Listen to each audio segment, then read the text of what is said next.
Dr. Michele Ferrari is at the centre of the report that condemned Lance Armstrong, and in July the US Anti-Doping Agency, or USADA, issued Ferrari a lifetime sports ban for numerous doping violations.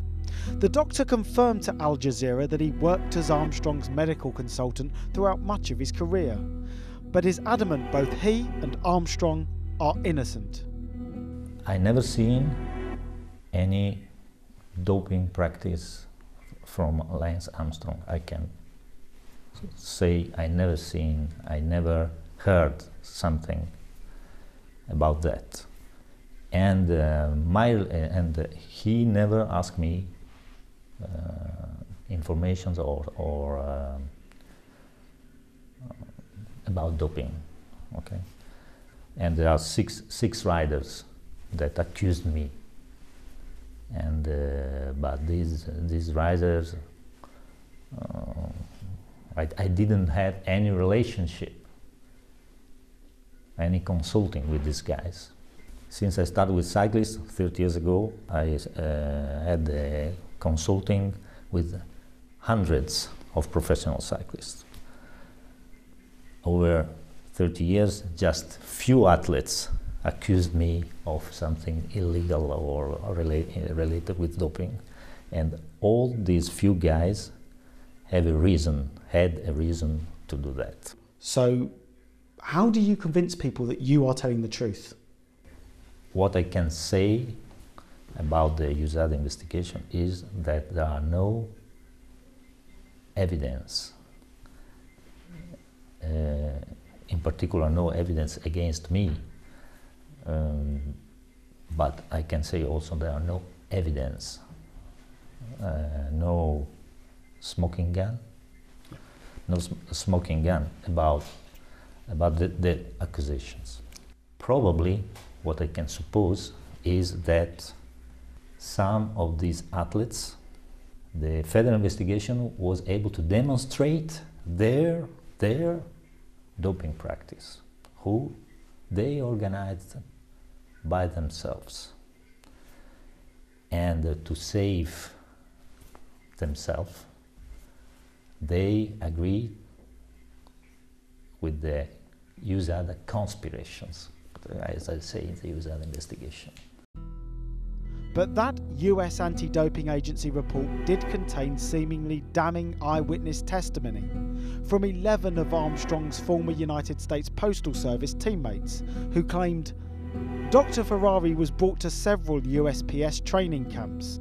Dr. Ferrari developed a distinctive mixture of testosterone and olive oil to be administered under the tongue to assist in recovery during races and training. This mixture was known among team members as the oil.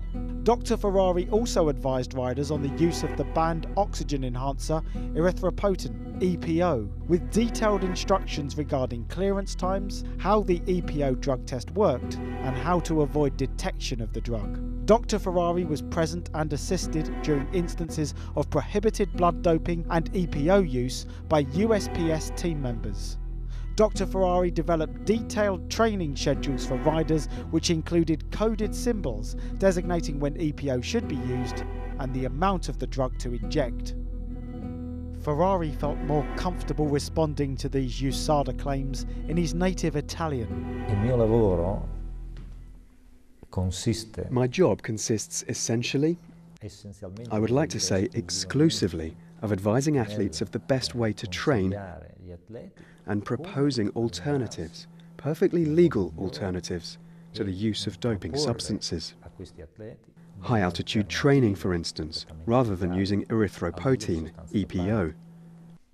And also the use of nutrition in a targeted way. This can be confirmed by the majority of the athletes who've been working with me. My job has nothing to do with doping, but is substantially the job of consulting and proposing alternatives to doping. Why do you think the US Anti-Doping Agency would pick on you? I don't know. Non so perché. I don't know the reason. I can imagine that over the years I've become a convenient target and I've been used in the investigations against Lance Armstrong.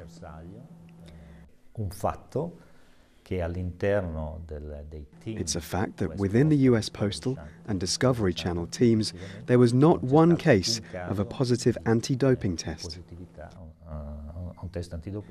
Some athletes who were with Lance Armstrong and then changed teams were positive, in the case of Floyd Landis or Tyler Hamilton, but not within the US Postal team.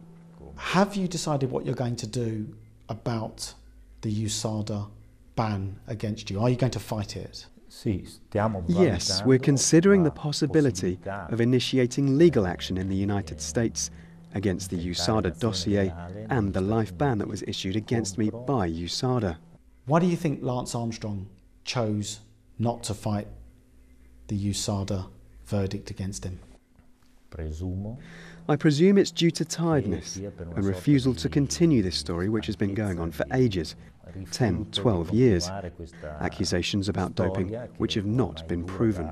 USADA have found him guilty, but Lance Armstrong has never officially failed a drugs test. Not one. Why? Because he was clean. The test could have been a smoking gun, but it never happened.